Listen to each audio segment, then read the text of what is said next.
Hey there, everybody. It's Dr. Roto. Get out the insurance cards. Get out the copay. The office is open, my friends. Let me give you some waiver wire picks for this week, okay? It's week 8. Getting closer to the finish line. So let me give you a couple of quarterbacks, some running backs, some wide receivers, some tight ends. Maybe they'll be out there in your waiver wire, and maybe they'll just help you win your fantasy football league.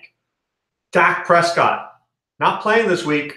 Might get him for a little cheaper if you're paying in Fab.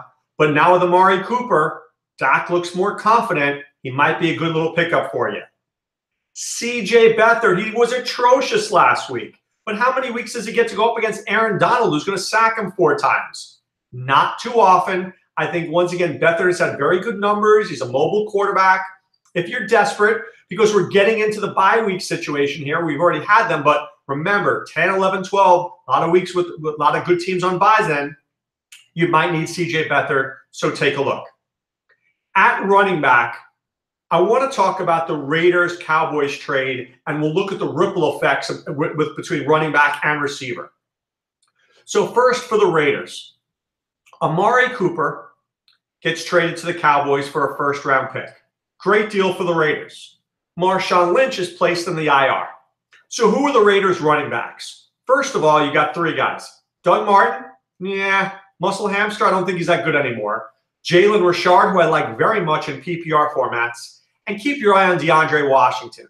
I think he's sneaky. The problem with DeAndre Washington is he can't really stay healthy because he's a little dude, right? He's like Ito Smith.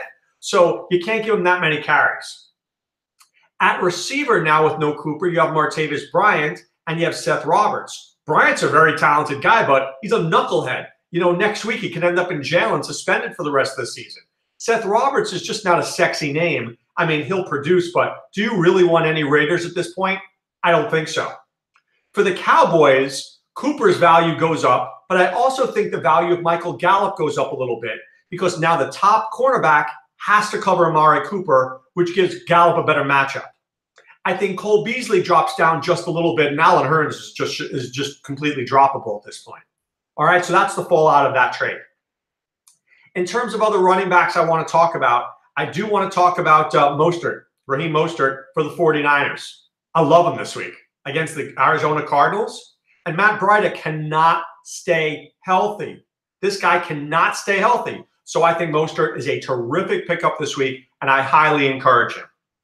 All right, at receiver, the New Orleans Saints. I was wondering who the second receiver is going to be. Is it Traquan Smith? Is it Cameron Meredith? I think it's Traquan Smith. Cameron Meredith, I don't even know if he played. Did he get any snaps last week against the Ravens? If he did, he was not even noticeable on the field. Traquan Smith is a legitimate number 2 guy there right now. Okay? So, but as much as you need to bid on him, you got to be a little careful because he's not a superstar just yet. He has to learn to run the route tree. And Drew Brees is going to go to Kamara, Ingram, Ben Watson, Michael Thomas. So here's the deal. Let me break it down this way. Do I want Traquan Smith or Kelvin Benjamin? I want Traquan Smith any day of the week. I want the 3rd or 4th best receiver on a great offensive team versus the best offensive receiver on a putrid team. Putrid teams don't score points. Buffalo Bills score like 10, 15, 20 points a week, where the Saints could score 40. I always want the better offense. So when all things are equal, and in this case they're not, I want to take my chances on Traquan Smith. Let me give you one other receiver, Jakeem Grant. Kenny Stills has an injured groin, and Albert Wilson, we know, is done for the year. So you're looking at Devontae Parker, who Adam Gase despises, Danny Amendola, and Grant. So I think Grant is a legitimate play this week. I don't know if he's great. He's a small guy, but he's got like that, I'll call him Tyreek Hill light.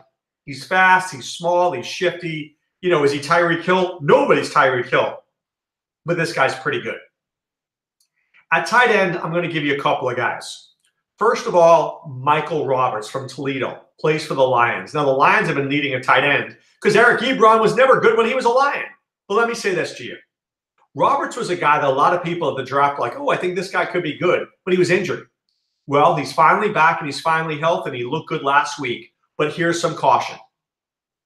Golden Tate, Kenny Golladay, Marvin Jones, Kerryon Johnson, Theo Riddick, How many chances will Michael Roberts have each week?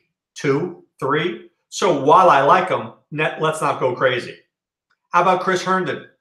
Another guy, Sam Darnold throwing to him, and the Jets never throw to the tight end, but without Quincy Enunwa, Herndon is actually a much better player, right?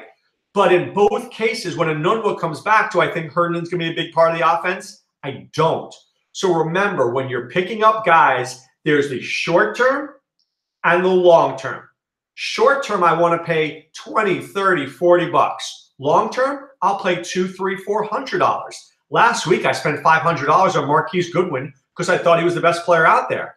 But a guy like Chris Herndon, I'm going to spend 30 bucks because I don't want to spend too much, because all of a sudden when Quincy Enunwa comes back, my dude might not even have a job anymore. Chris Herndon is like, who?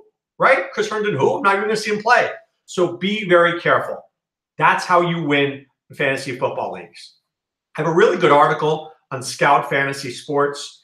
Came out yesterday. I gave you wide receivers to trade for and wide receivers to get rid of. Gave you 2 guys I want you to get rid of, and I gave you a bunch of guys I want you to try to trade for, because right now, guys, I'm looking at the playoff schedules and trying to match it up perfectly. And I'll say this to you. The best team doesn't always win a fantasy football league. They don't. The team with the best matchups wins the fantasy football league. So hopefully you have the best matchups on weeks 14, 15, and 16.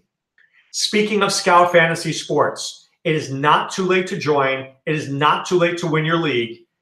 If you join now and use the promo code ROTO70, that's ROTO70, we'll give you 70% off your first month. There's only another 7 weeks left in the season? So basically, you get almost your first month for almost nothing. So come join us. Let myself and Adam Ronis and Sean Childs help you, and we'll do our best to help you win a fantasy football championship. And of course, check out scoutdfs.com. Our optimizer is there. Our Slack chat is there. We do some great stuff there. So please be part of what we're doing and join the Scout Army. But right now, it's time to put away the insurance cards, put away the copay. The office is closed, my friends. Back with so much more tomorrow. This is Dr. Rose saying be well and take care.